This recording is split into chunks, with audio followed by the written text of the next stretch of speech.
In 1978, a notorious child abductor and murderer known only as the Grabber terrorizes a suburban neighborhood in North Denver, Colorado. Finney Blake and his younger sister Gwen live with their abusive, alcoholic father, Terrence, whose wife, after suffering disturbing psychic visions, tragically took her own life. Finney endures constant bullying at school, but his friend Robin, a fellow student, stands up for him.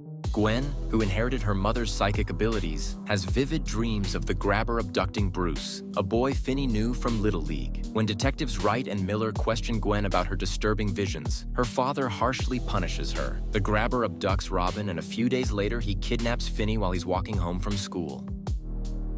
Finney wakes up in a soundproof basement with only a black rotary phone on the wall. The phone occasionally rings by itself. Initially met with static, Finney eventually hears Bruce's voice on the other end, who tells him about a loose floor tile that could lead to an escape tunnel. Despite his efforts, the foundation of the house is too deep for Finney to dig his way out. One day, the Grabber brings Finney a meal and accidentally leaves the basement door unlocked. As Finney attempts to escape, he receives a call from Billy, a previous victim, warning him that the Grabber is waiting upstairs to punish anyone who tries to flee. Following Billy's advice, Finney uses a hidden cable to climb up to a basement window, but his weight dislodges the grate, preventing him from escaping.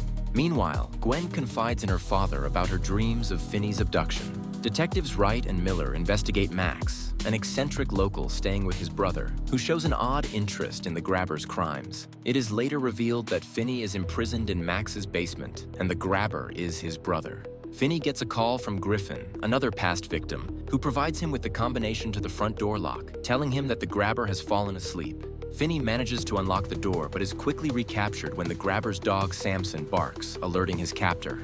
Vance, a juvenile delinquent and another victim, calls next, advising Finney to break through a wall into a freezer in the adjacent room. However, the freezer door is locked. Desperate, Finney receives a final call from Robin, who encourages him to stand up for himself and fight back by filling the phone receiver with dirt to use as a weapon.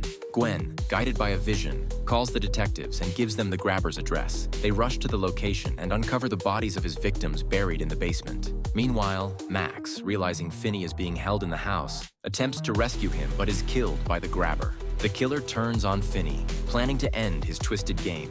Using the tools from his earlier escape attempts, Finney traps the Grabber in a pit he dug, bludgeons him with the phone receiver, and finally kills him by strangling him with the phone cord while past victims taunt the Grabber from beyond. To escape, Finney distracts the Grabber's dog with a steak from the freezer, then leaves the house, which is revealed to be directly across the street from the one the police raided. Terrence, filled with regret, tearfully apologizes to Finney and Gwen for his past behavior. A short time later, now hailed as a hero at school, a confident Finney sits next to his crush and introduces himself as Finn.